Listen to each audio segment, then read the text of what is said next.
Bueno, voy a intentar ser breve ya que el tiempo apremia efectivamente. Fijaos en esa foto de ahí. ¿De dónde creéis que es esa foto? Se ve bastante verde, no sé, podría ser el norte de España, ¿no? Algún lugar de centro de Europa. Pero esa foto está tomada en el sur de Israel, en una zona absolutamente árida, rodeada de desierto. ¿Sabéis por qué? Porque allí se hizo una iniciativa parecida a la que desde hoy se está proponiendo aquí. Fijaos que hay una ciudad, a la izquierda, hay un sistema de depuración de agua de la ciudad, se depuraba, se almacenaba en una balsa, y con esa balsa se regaba toda la zona. Y en una zona prácticamente desértica, fijaos lo que consiguieron, ¿no? Y eso es porque se unieron todos los agentes involucrados en la actividad económica y productiva de esa zona, que es uno de los mensajes que yo voy a intentar transmitir hoy aquí. Bueno, ya se han mencionado los dos grandes retos a los que nos enfrentamos todos. Por un lado, el cambio climático, que lo que va a suponer es temperatura más alta y menos lluvia, con lo cual la eficiencia del uso del agua en la agricultura va a ser una obligación, digámoslo así. Y además la necesidad de darle de comer a toda la población global que va en aumento. De hecho, de aquí al 2050 vamos a ser 3.000 millones de personas más. Entonces ahora por eso se habla mucho de la seguridad alimentaria, que es la necesidad de producir alimentos para todos. Y entonces, ¿cómo podemos trabajar para producir alimentos para todos en un ambiente que climáticamente es cada vez más hostil? Bueno, pues ese es el tipo de pregunta que le hacen a los organismos para los que yo trabajo. Yo trabajo para un organismo que se llama el Consejo Superior de Investigaciones Científicas. Tiene la sede central en Madrid y tiene unos 120 institutos de investigación distribuidos por toda España, por Canarias, por tal. No estamos transferidos, no dependemos de las comunidades autónomas, sino del Ministerio de Innovación, y el Consejo trabaja en todas las áreas de la ciencia. Tiene unos 120 institutos y el instituto mío, que es ese que os pongo ahí, el Instituto de Recursos Naturales y Agrobiología de Sevilla, es uno de los 12 institutos del Consejo que hay en Sevilla. Nuestro objetivo, como veis, es investigar sobre el uso y conservación de los recursos suelo, agua y planta en sistemas agrícolas y forestales también, en zonas como la nuestra donde el suelo está empobrecido y el agua falta.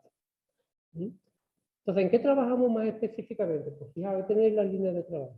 Luego, un método de riego más eficiente, disminuir el impacto ambiental de los agroquímicos, conservar y mejorar el suelo, diseño y fabricación de compost, de biofertilizantes, etc. Es decir, todas nuestras líneas de trabajo están orientadas a solucionar problemas medioambientales relacionados con la actividad agrícola y ganadera. ¿Sí? Cuando se habla de agricultura, en realidad agricultura hay muchos tipos de agricultura. Depende de cuál sea la prioridad del productor, de la persona que la ejerce. Si su prioridad es la producción exclusivamente, pues podemos hablar de lo que se conoce como agricultura industrial, que fue la que dio origen a la revolución verde del pasado siglo. Si en cambio ese productor intenta cuidar el medio ambiente, pues surge la agricultura integrada, la agricultura orgánica, la agricultura ecológica, etc. Nosotros trabajamos en una zona intermedia, digámoslo así. Trabajamos para el desarrollo de lo que se conoce como agricultura intensiva sostenible. ¿Por qué intensiva? Pues porque una de las críticas que se nos hace a los agricultores, yo soy agricultor, mi padre era agricultor, es que consumimos mucho suelo y que no podemos extender la superficie cultivada. Pero por otro lado nos dicen que produzcamos alimento para 3.000 millones de personas más. Entonces la única posibilidad es, si no vamos a poder extender el suelo, es producir más por unidad de suelo, por unidad de agua, por unidad de energía, por lo que sea. Por eso se llama agricultura intensiva. Esos son los 4 objetivos que se persiguen con este tipo de agricultura. En primer lugar, beneficio justo para el agricultor. Porque el agricultor, como es natural, es un productor y necesita pues, su rentabilidad de su explotación. En segundo lugar, asegurar la producción de alimentos para todos. Ya digo, lo que se conoce como seguridad alimentaria. Cuidar y mejorar, de hecho, la biodiversidad y cuidar del paisaje. No está reñido con la explotación agrícola. Ustedes pueden tener una finca agrícola y hacer bien de que sean setos vivos. En la zona más empobrecida, pues poner un pequeño pantano, poner una zona boscosa, poner una zona de pastoreo. O sea, no está reñido una cosa con la otra. Y además, por supuesto, y muy importante, mejorar las condiciones socioeconómicas del entorno rural. Ya sabéis el problema que tenemos todos, que si los chicos jóvenes aquí no pueden vivir, pues los chicos jóvenes se van a ir, evidentemente. Y pueden entrar a la España vaciada y todos los problemas que hay. Bueno, esos son los 4 objetivos de este tipo de agricultura. Una cosa fundamental. Ahí intervienen todos los agentes, todos. No solo el productor, es decir, el agricultor, sino los investigadores, los distribuidores, los consumidores, los de las agencias ambientales como el WWF, por ejemplo, lo que sea, la propia administración con todas sus regulaciones, etc. Es decir, el agricultor ya no trabaja solo, ya no trabaja diciendo, esto es el límite de mi explotación y yo me centro aquí. No, porque lo que él hace tiene muchas implicaciones y depende mucho, pues, por ejemplo, los consumidores. A lo mejor en la zona hay una asociación de vecinos que quiere montar un mercado de proximidad de algunos de los productos relacionados con la actividad, por ejemplo. Pues, ¿por qué no empezar a trabajar con ellos y ver si se puede orientar la producción para fomentar esa actividad, etcétera? Bueno, si comparamos ahora qué entendemos, por ejemplo, con un modelo clásico de agricultura, como la agricultura industrial y la agricultura intensiva sostenible, vamos viendo poquito a poco, pero rápido. La agricultura industrial normalmente se riega a demanda, el 100% de lo que necesita el cultivo. En cambio, en la intensiva sostenible se suele practicar riego deficitario. En la industrial, por uso de fertilizantes químicos, fitosanitarios y herbicidas, que se llama agroquímicos. En cambio, en el otro tipo de agricultura se sigue utilizando, ¿por qué no?, pero poco, otras materias activas no tan contaminantes, etc. Se suele cultivar en franjas, como se estuvo hablando en la presentación anterior, etc. En laboreo se reduce todo lo posible, según el tipo de suelo, el tipo de cultivo, pero todo lo posible. Las variedades pueden ser, en el primer caso se busca variedades exclusivamente productivas, a lo mejor en el segundo caso de agricultura intensiva sostenible buscamos una especial calidad. ¿Por qué no? Buscar la calidad más que la producción, porque tengamos un mercado donde se venda un producto con esa calidad. Variedades genéticamente modificadas se puede utilizar. Hay una leyenda muy agresiva contra las variedades genéticamente modificadas, pero científicamente no está demostrado que sean negativas. Por lo menos hay una corriente de opinión bastante fuerte en ese sentido. Muy importante, la comercialización. Normalmente el agricultor que hace agricultura industrial está en manos de las grandes comercializadoras. Le pagan por el producto lo que las comercializadoras quieran. En cambio, en la intensiva sostenible, el agricultor busca sus propios canales, busca él o ella sus propios canales de comercialización. Ahí entra en la comercialización de cercanía, todo eso, los vinos de autor, productos ecológicos, etc. Bien, en la agricultura industrial, ¿qué pasa? Pues normalmente las producciones son altas, los costes son reducidos, está todo muy mecanizado, muy tal, pero el agricultor escasamente puede defender sus productos. Insisto, le cobra lo que le quieran pagar, en muchos casos. En cambio, en el segundo caso, hay dos factores importantes. A lo mejor produce menos ese tipo de agricultura, pero la calidad es mayor, hay más posibilidades de mercado y, sobre todo, ayuda en subvenciones. Todo lo que estamos hablando nosotros aquí hoy. Las ayudas y subvenciones de un futuro próximo, por no decir de ya, van orientadas a un tipo de agricultura más protectora del medio ambiente.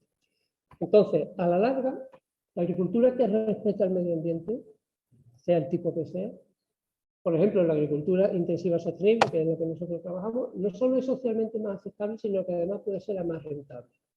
Voy a poner un ejemplo muy concreto. Fijaros lo primero, el riego.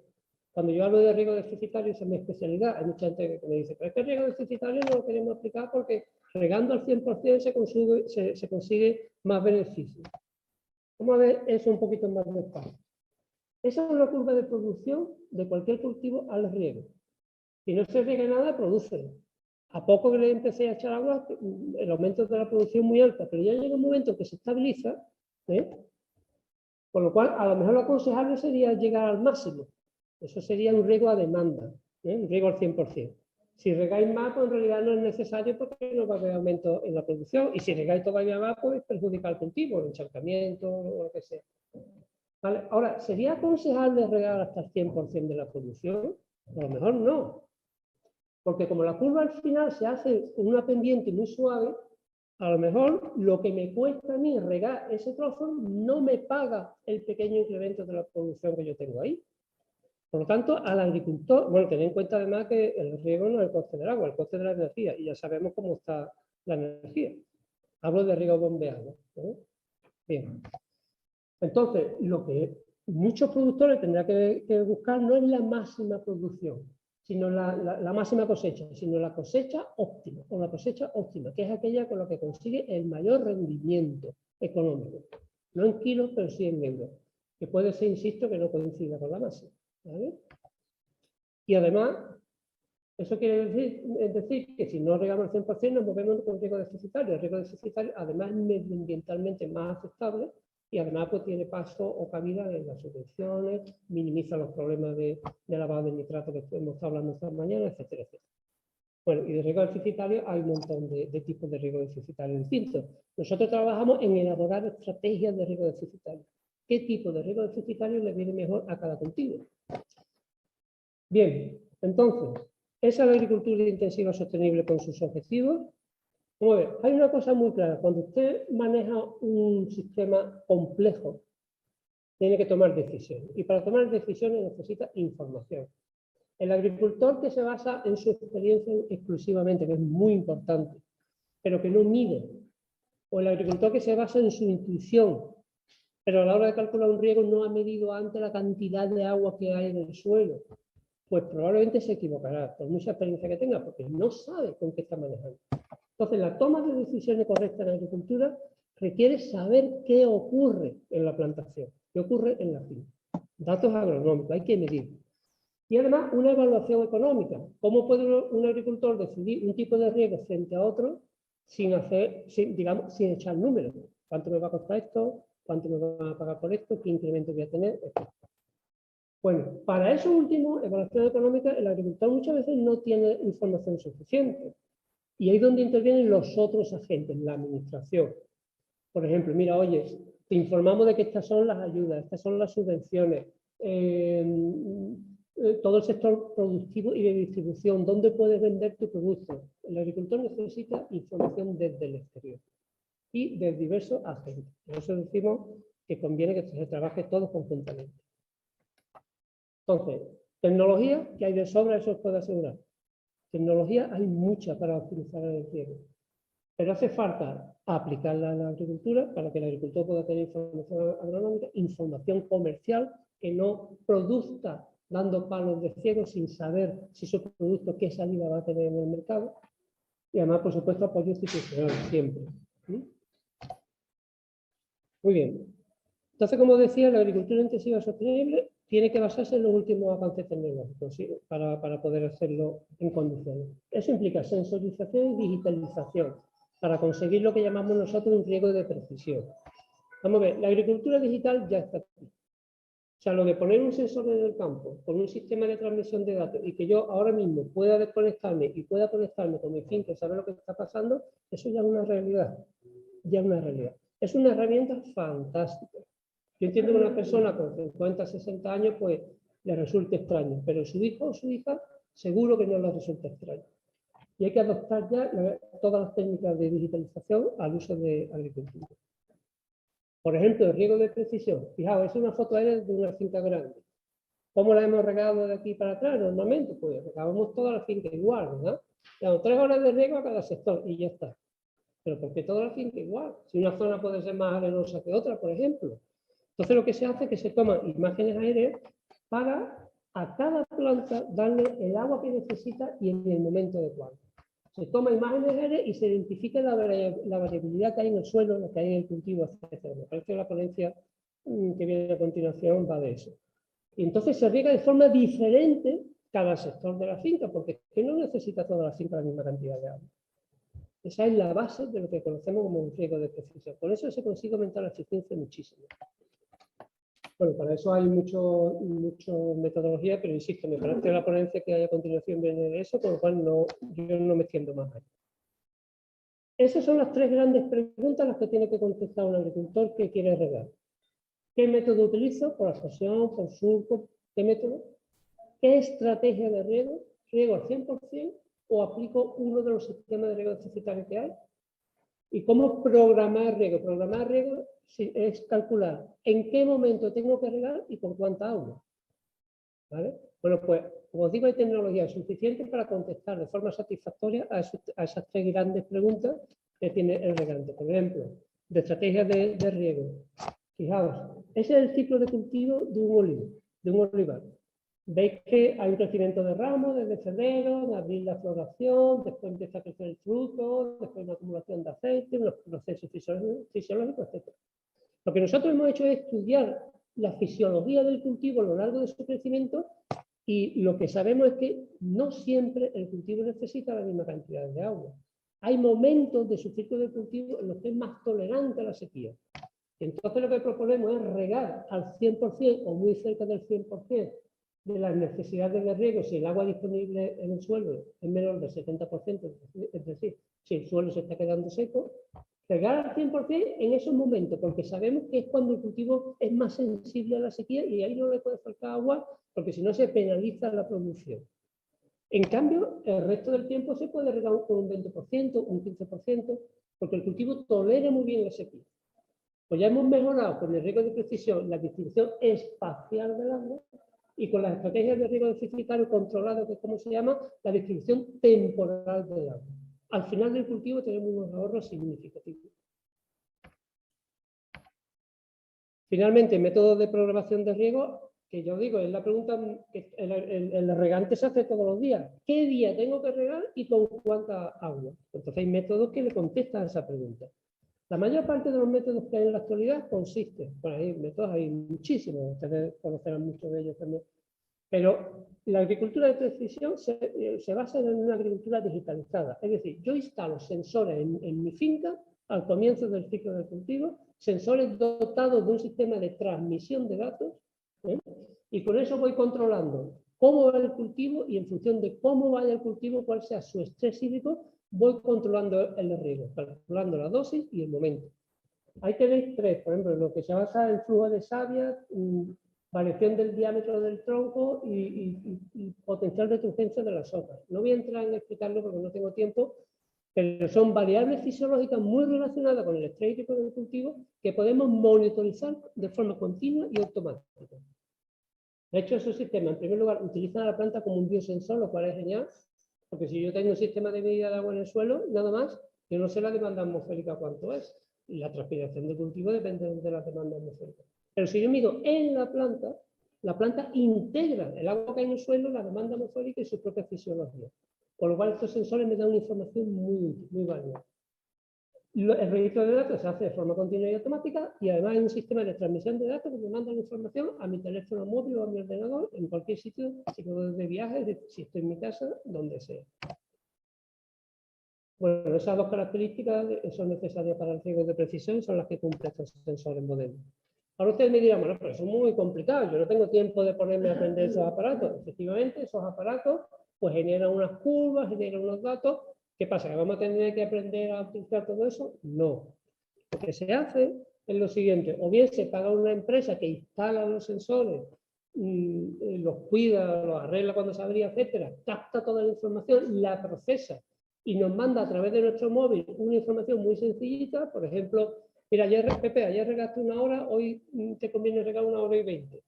O a lo mejor Pepe, ese señor o esa señora dice, no, yo no quiero que me diga nadie cuánto tengo que regar. Bueno, pues no le decimos cuánto tiene que regar, pero le decimos que el nivel de estrés de su cultivo es moderado o leve o alto o lo que sea, y se toma la decisión que estime oportuna. Entonces, suelen ser empresas que lo que hacen es instalan los sensores de medida de estrés hídrico en la finca, instalan una serie de ellos, se capta la información de esos sensores dentro de la finca, se envía a otro aparato que transmite esa información a un ordenador, que es lo que se llama la nube. Eso es simplemente un ordenador. Y ahí puede haber o un especialista que interpreta los datos o una máquina, un ordenador. Hay ordenadores dotados de programas que interpretan ellos los datos. Y finalmente al agricultor, a través de una aplicación de móvil, por ejemplo, o a través del ordenador, se les manda, como digo, instrucción muy sencilla para la gestión del riego. Bien, todo esto que os cuento es para daros una visión de por dónde van las nuevas metodologías de riego. Ahora, ¿esto cómo se podría aplicar a un caso real como el de la vega del Guadalete? Pues eso requeriría que nos unieran a los productores con los investigadores con la administración, con los ambientalistas y, como digo, con todos los agentes posibles. Eso se puede hacer en el marco de dos posibles ayudas institucionales, que es la ayuda a grupos operativos, que son, bueno, grupos operativos hay con carácter de la comunidad autónoma, es decir, promulgada y financiada por la Junta de Andalucía, y también las hay con carácter nacional, el grupo operativo a escala nacional, que se puede pedir, ahora voy a poner un ejemplo, o bien proyectos europeos. Toda Europa, ya lo hemos discutido mucho esta mañana, va orientada a este tipo de agricultura y financia prácticas agrosostenibles. Entonces, de aquí podrían surgir proyectos muy interesantes que utilicen toda la zona para decir, en esta zona queremos instaurar un sistema agrícola que cumpla con esos ecoprogramas, ecosistemas, etc. Y cuando hablo de agentes, fijaos, pues todo lo que os podáis imaginar. Asociaciones de agricultores, cooperativas, la Confederación de Asociaciones Cooperativistas, centros de investigación, empresas, agencias medioambientales, en fin, todos los agentes que puedan estar afectados por la actividad agraria en la zona. Fijaos, este es un ejemplo de un grupo operativo que yo lideré y que hicimos en mi instituto.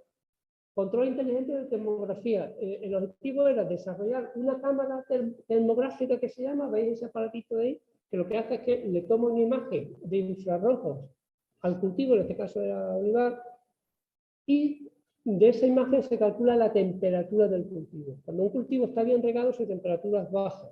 Cuando un cultivo se estresa, su temperatura sube. Entonces, con esa cámara se calculaba la temperatura muy fácilmente, tomando una serie de imágenes y procesándola en un ordenador, y el agricultor sabía qué nivel de estrés tenía en su parcela y si debía regar o no y con cuánta agua. Pues eso lo hicimos y lo desarrollamos. Bueno, intervino Asaja, intervino la comunidad de regantes Valle del Guadalquivir y una empresa sevillana y mi centro de investigación. Y lo hicimos, lo terminamos el año pasado. Entonces, conclusiones. A ver, la vega del Guadalquivir, como he dicho antes, podría convertirse en un ejemplo de agricultura intensiva sostenible o llamarlo como queráis, pero de agricultura protectora del medio ambiente sin olvidar al resto de los agentes involucrados. Con un uso del último avance tecnológico para la aplicación de una agricultura digital, de precisión, una agricultura, digámoslo así, a la última, digámoslo así. Deben participar todos los agentes, desde luego, para asegurar la mejor comercialización de los productos, respecto al medio ambiente, por eso digo que, ¿por qué no?, los ambientalistas, de cualquier persona que esté interesada por ese tema. Y, por supuesto, la mejora de las condiciones socioeconómicas de la zona, eso es fundamental. Esa participación se podría articular en el marco de las ayudas que hemos comentado, bien grupo operativo, ayudas europeas o lo que sea, que tendríamos que preparar nosotros. Es decir, el órgano gestor de las becas del Guadalete es quien tendría que impulsar la solicitud de esa ayuda. Y yo estoy seguro de que si se lleva a cabo lo anterior, toda esta zona, por su potencial y por las características que tiene, sería una referencia para ese tipo de agricultura más eficiente, más racional, más sostenible que se quiere conseguir y bueno, le daría una visibilidad a la zona y tendría un impacto socioeconómico en la zona fantástico. Entonces, pues, básicamente esas son mis conclusiones.